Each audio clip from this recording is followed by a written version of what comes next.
all our subroutines had to be squeezed in 32 words. That took some squeezing. On top of that, and without having any clear sequencing discipline in your mind, on top of that, I don't think that I really knew what a variable was. Thanks to the fact that we were forced to change our instructions in store, it all just hadn't been sorted out. Okay. Other names that I have mentioned and rubbed out. Oh yes, I remember MC Debats because she was the author of the first production program of the RMAC. It had to do with the computation of transversational movements of railway carriages, and it was incredibly fast. We looked with awe to it. I, at least.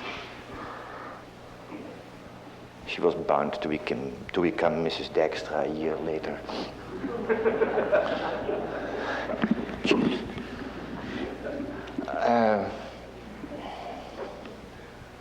Okay, the only thing that I will mention of Jerry Blau, who was very greatly appreciated, he came straight from Howard Aiken's laboratory and imported, apart from material, all sorts of decent techniques. Besides that, he was a very punctual man, and that was a good thing because for a couple of months, Jerry Blau and I debugged the Vechta, which was installed at Schiphol aircraft. And that place was a little bit hard to reach, but Jerry had been in the United States, and thank goodness he had a car, at least some sort, an nth-hand standard Vanguard. And he was living in The Hague at that time, and I was studying in Leiden. So early in the morning at 7 o'clock, I would jump on my bicycle and go through the highway, hide my bicycle, climb up, and wait at the side until Jerry came along and picked me up. It was a grim winter, and I know that it only could be done thanks to an old Canadian Army code and the fact that Jerry, as said, was a very punctual man. Yeah. I remember one horrible occasion that we had been debugging the Vechta all day long, and it was somewhere 10 o'clock in the evening, and his nth-hand standard Vanguard was the last car on Fokker's parking lot, and it was beginning to snow, and the thing wouldn't start. I don't remember quite how he came home. My guess is that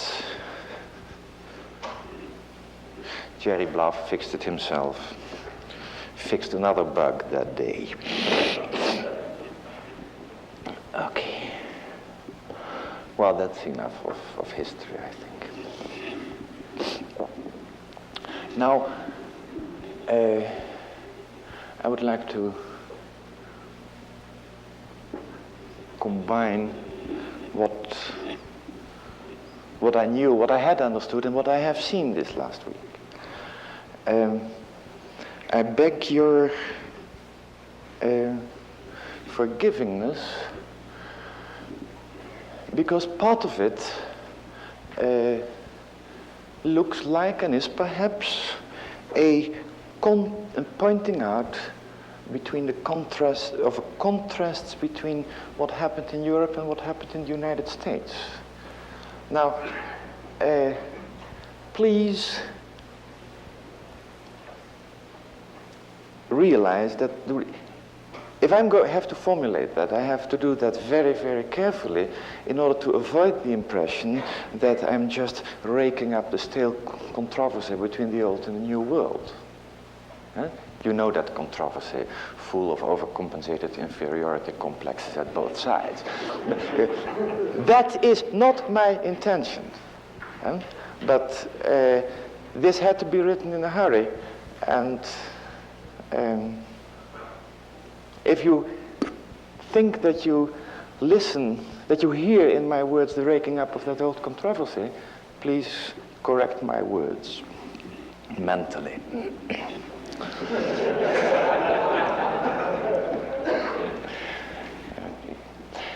Well, as any scientist of my age, that was the first day of this conference, that Uncle Fritz explained that everyone under 50 had not to be taken seriously. Yeah. Okay, as any scientist of my age, I'm hoping for yet another few decades of fruitful research. And if the subject matter of my current activity showed signs of approaching a state of completion, I would therefore take that as a warning to shift my attention. But as we all know, such an intellectual migration can be a very difficult and painful process. And it's therefore reassuring to observe that still a lot remains to be done.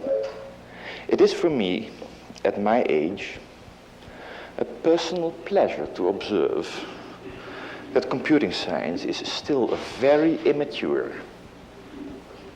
If I were 65, I would feel perhaps different about it. Okay. Now, one such sure symptom of professional immaturity is the heavy use of anthropomorphic terminology when referring to inanimate objects. And computing science is still loaded with it. Quite recently, I heard in a lecture, quote, "When this guy wants to talk to that guy," unquote. The speaker was referring to two components of a computer network. Yeah, giving them wishes and all that, terrible. Okay, now, a history of computing might, or probably even should, try to reveal the origin of that anthropomorphic tradition. In the meantime, we computing scientists shall try to get rid of it and try to clothe our thoughts in less misleading metaphors. Wait a minute. Yeah. The worst offense, of course, has been to call programming notation conventions languages. This has given rise to the most terrible confusions. From at least one respectable university, I have heard that a course in Algol 60 could contribute to your foreign language credits. Perhaps a more serious symptom was displayed in a letter from a general from the US Army that I saw last year. They were looking for new programming languages for the Department of Defense, but the general explained that obviously the DoD was not interested in, quote, artificially simplified languages such as Pascal, unquote. And what does the general want? Naturally complicated languages such as PL1? Artificially complicated languages such as Algol 68? Military logic is very queer. Okay. Now, I can give the historian one hint. By the end of the 50s, the heavy use of anthropomorphic terminology in computing science was a well-established tradition in the USA. It was not so in Europe. For many European computing scientists of my age, the more intensive exposure to American computing science dates from about that period. Say when the communications of the ACM started to appear. I think that was 59. I remember quite vividly my surprise and amazement when I observed that heavy American use of anthropomorphic terminology. I was even somewhat shocked by it. I was certainly not the only one to feel that way. Further confirmation can be found in Fraser Duncan's after-dinner speech at the Baden Conference held in 1964. A speech which has been included in toto in the conference proceedings and can be recommended for many other reasons. Okay. At that time, I didn't worry about the origin of that anthropomorphic tradition. How could I? I knew no American to speak of. And as far as I was concerned, it could just be a part of the American linguistic tradition. So I just accepted the fact and confined myself to trying not to copy the bad habit and occasionally correcting a countryman when he slipped into it. Now, 17 years later, the question of the origin of this anthropomorphic tradition intrigues me. Up to this conference, I had tacitly assumed that it could be traced to the American cultural climate and its linguistic habits. But I'm no longer so sure. During the past few days, I got more than once distinct impression that possibly it could be traced rather directly to the talking habits of Dr. von Neumann. Historians might want to trace this. Rightly or wrongly, the idea that it's essential that a program modifies its instructions in store is generally contributed to Dr. von Neumann. But there seems to be less general agreement to the conclusion that that idea of Dr. von Neumann's should be classified as a major mistake.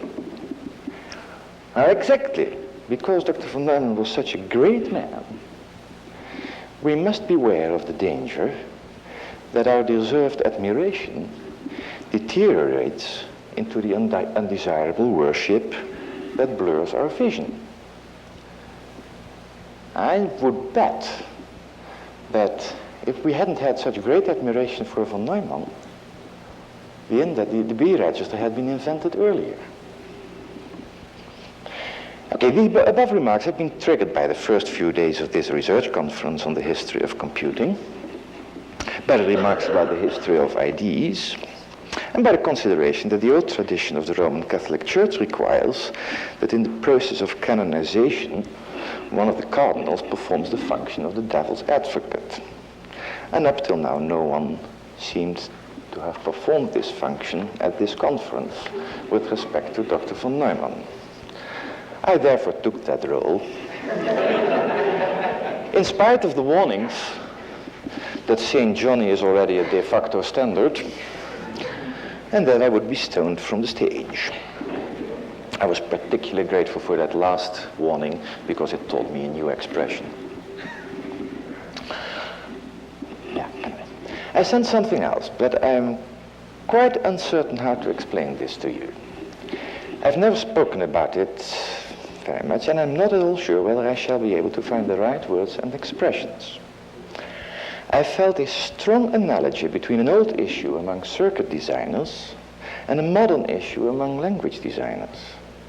And whenever an issue becomes a controversy, causing a split between the experts in the field, the long-lasting existence of the controversy demonstrates the inadequacy of the means by which we try to settle the question.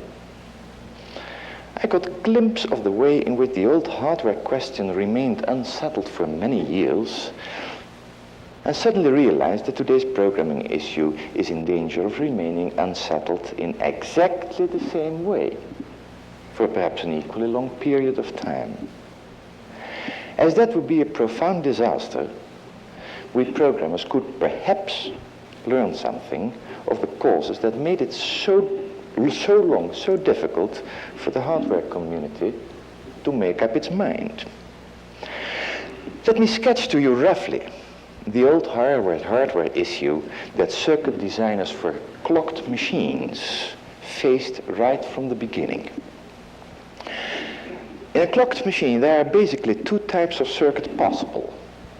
Let us call them A and B. Both types of circuit must assume that the components are not too slow.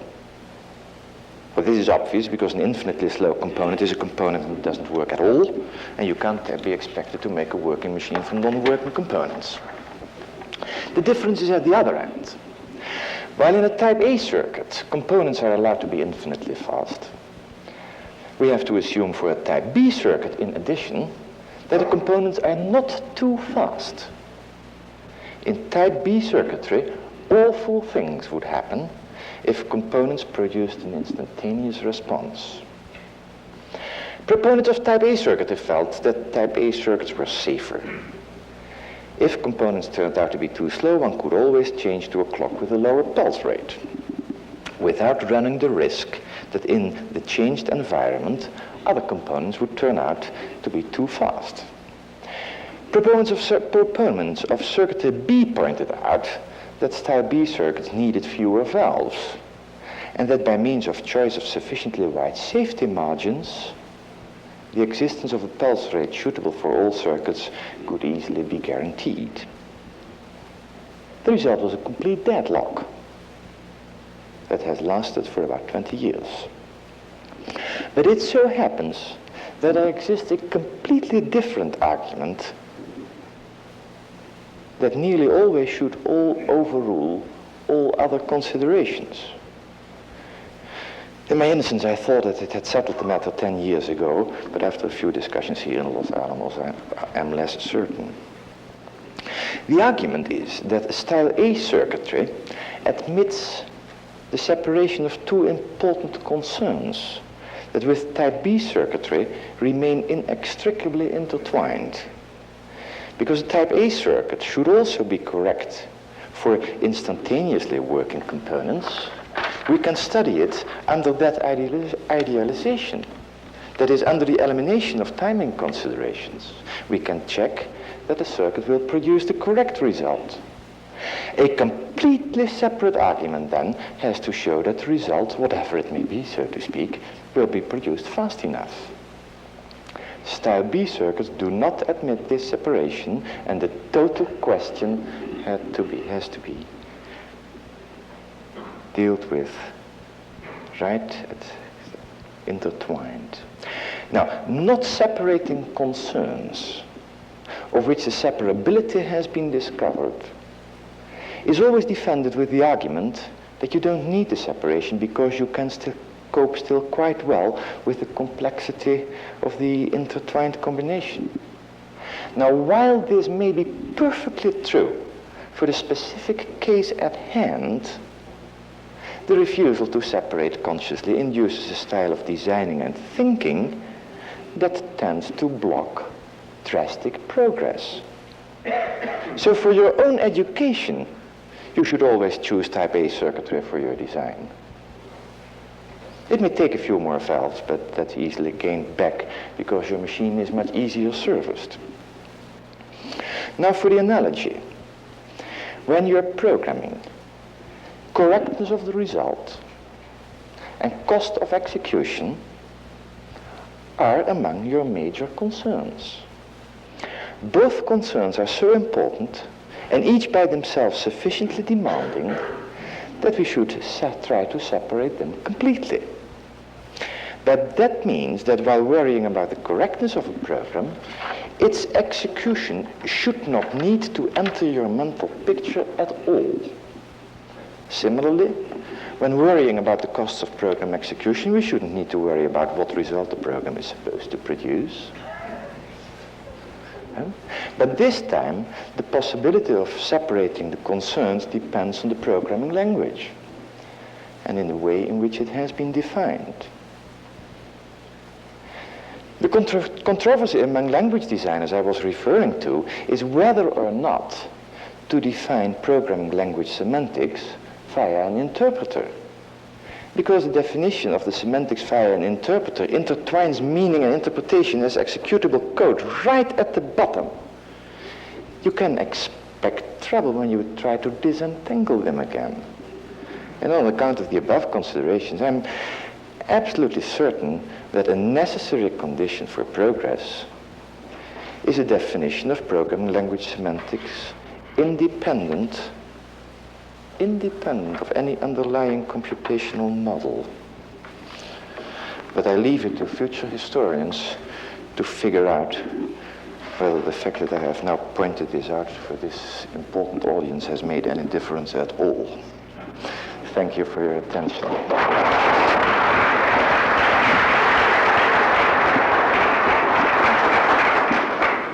We have time for very few questions, but let us accelerate.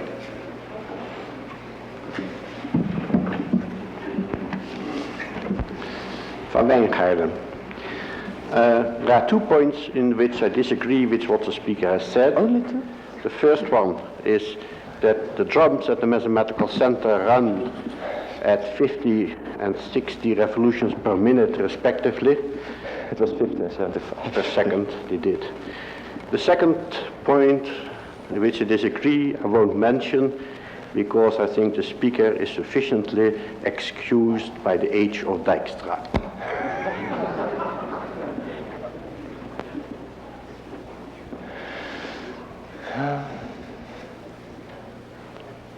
I will, in fact, in that case, take the opportunity of cutting short these questions. We have very little time. You think? But I would like to take the opportunity of thanking Dijkstra for the lecture and suggest that we clap him in the normal fashion.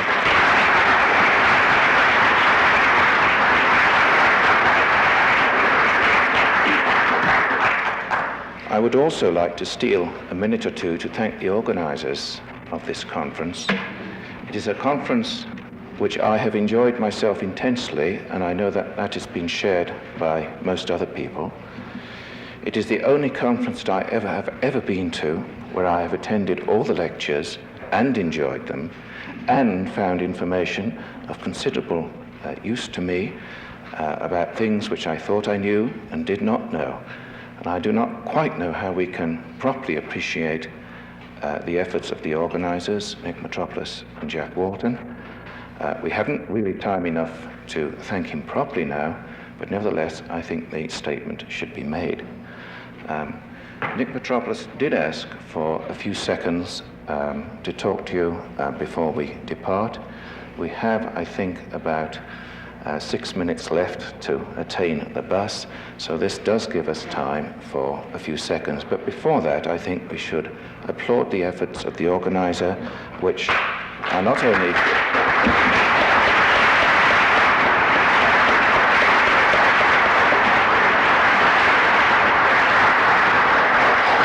Thank you very much. What is meaningful about any conference is, of course, measured by the quality of the contributions by the participants. And I think on that basis, almost all of us would agree that it was moderately successful. On behalf of the full organizing committee, I would like to thank you all for the marvelous contributions that have been made and to wish you safe journey home. Thank you very much.